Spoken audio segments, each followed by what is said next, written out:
online at 560theanswer.com. Now, from the Signature Bank Studios. Insert Democrat socialist here. Runs the Democratic House floor for 30 plus years running. He's promising this and he's stealing that. Where can you get that kind of money? He's using your house like his own piggy bank. You ought to know by now.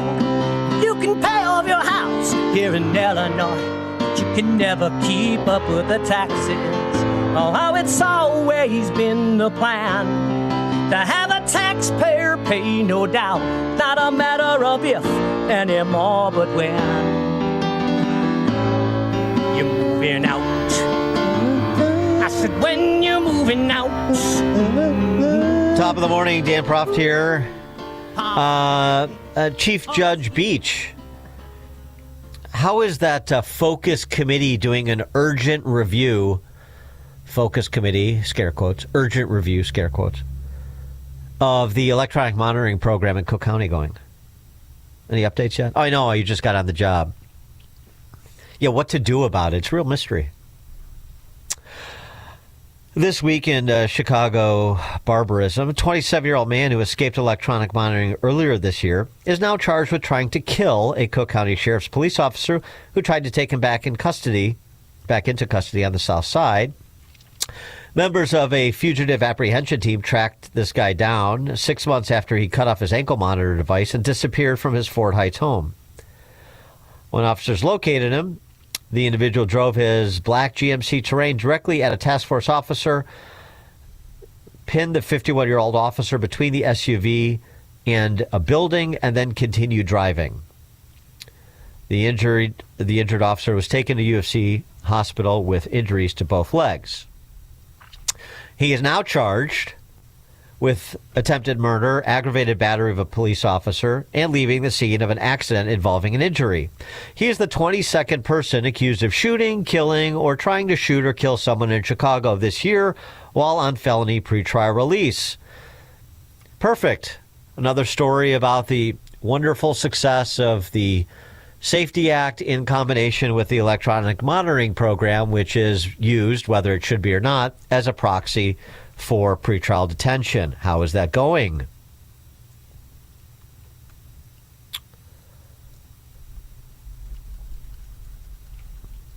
And policing your own judges, how's that going? Newly minted Chief Judge Beach. The loop puncher, one of them.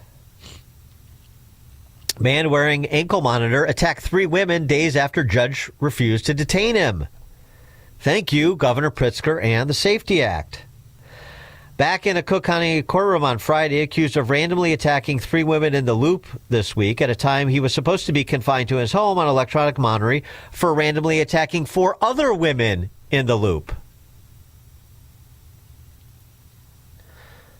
So egregious, even the Chicago Press Corps could not ignore it. ABC 7. Women attacked at random while walking in the Chicago Loop area. We talked to one woman who says she was going to work at the Daily Center Wednesday morning when a man lashed out, apparently breaking her glasses and leaving her with bruises, you see.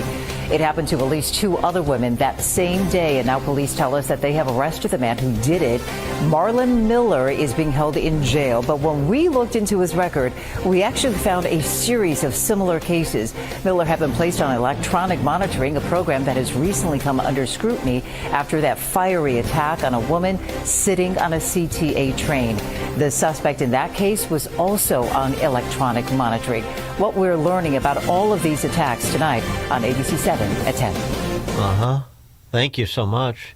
Here's a Chicago resident with a insightful perspective that is completely lost on the criminal justice system in Chicago, it would seem.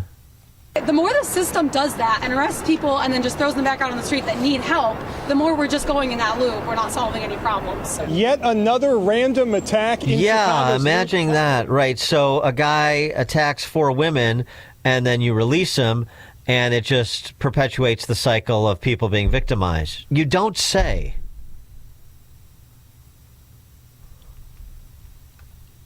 One more.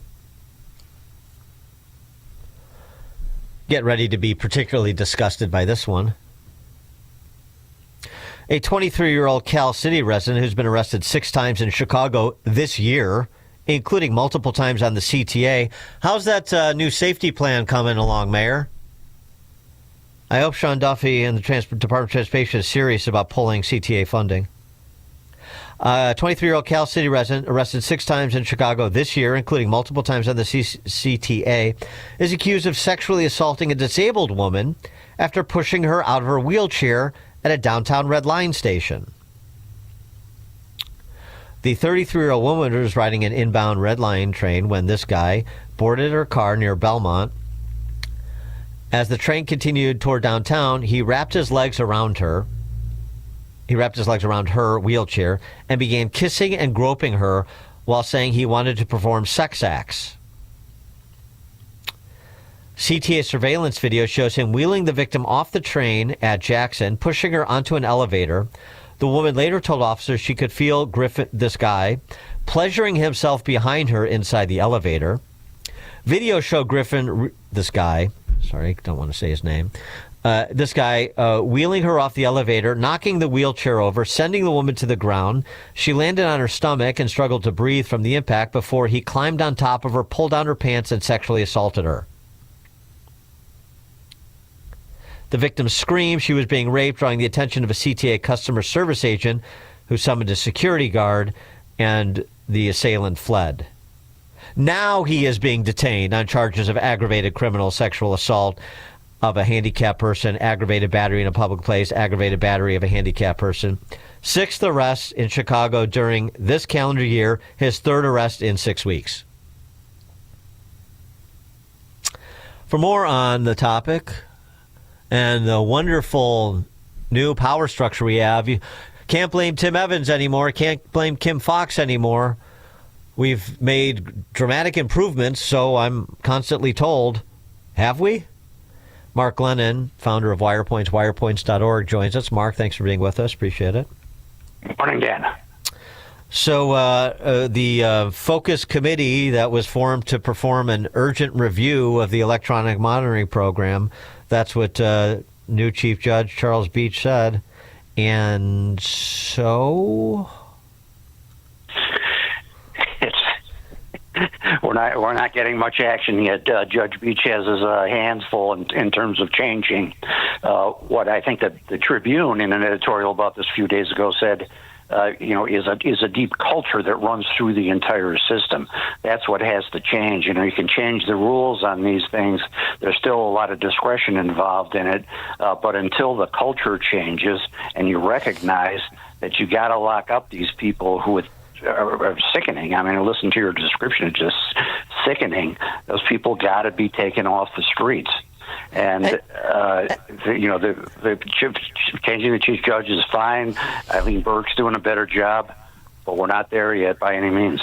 Well, I mean, the bar couldn't be set any lower from Fox and Evans. So, I mean, I'm not giving them much credit, and I'm not seeing anything resembling system change. And the other thing is, nobody gets held accountable by name, except maybe at CWB Chicago. Judges, the Lou Puncher, the judges that put this predator on electronic monitoring, Lou Panici from Chicago Heights, who I know, Peter Gonzalez, again, I don't know him, but did the same thing, declining to detain him for custody. And you know what? If they want to blame the politicians and the Safety Act, then do so. I want to hear a judge say, I don't want to do this, but under the law, I have to. And if you don't say that, then we're going to hold you responsible. And it'd be nice to hear from Eileen Burke or Charles Beach or any politician to start naming names. This person did wrong here, just like that Judge Melina Gonzalez did in the case where that woman was nearly burned to death. I mean, naming names, putting people in heavy rotation to be held accountable for what they are doing in positions of significant authority, like public offices and sitting on the bench in Cook County and elsewhere for that matter. There you go, Dan. Especially when we have a system with elected judges, these names got to get out there. CWB, you're right, is the only one that does a good job reporting these things. I don't think it filters down to the general public. You go to the Sun-Times or something, and they're regurgitating another story about ICE from last month or something. That's all they do, these things need to be covered with names and calling out specifics and hard questions directed at them. Going over to the budget side of city government, since we have this impasse and this looming potential government shutdown of sorts and it's over the head tax, corporate head tax. Government-funded media, WBEZ, did an analysis of city tax data over the half a century that there was a corporate head tax in place. And an econ professor from Santa Clara, it's really hard to assign any kind of causation to the head tax as it pertains to a job loss. That the WB's analysis says that less than 1% of all licensed businesses in Chicago, roughly 20% of jobs at companies across the city, where the average salary is estimated to be $111,000, would be potentially affected. And very much like the minimum wage, the government setting prices or taxing things has no impact. That's what I'm led to believe from reading this piece. The very phrase WBEZ analysis should strike terror in everybody's heart. I mean, it's just preposterous. These people have no idea what they're talking about. This is why even the Washington Post had an editorial headline, "Chicago has lost its mind."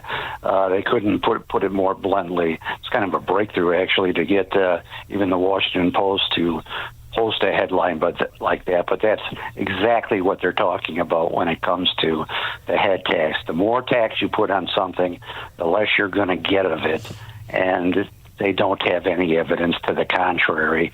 WBZ is peddling this.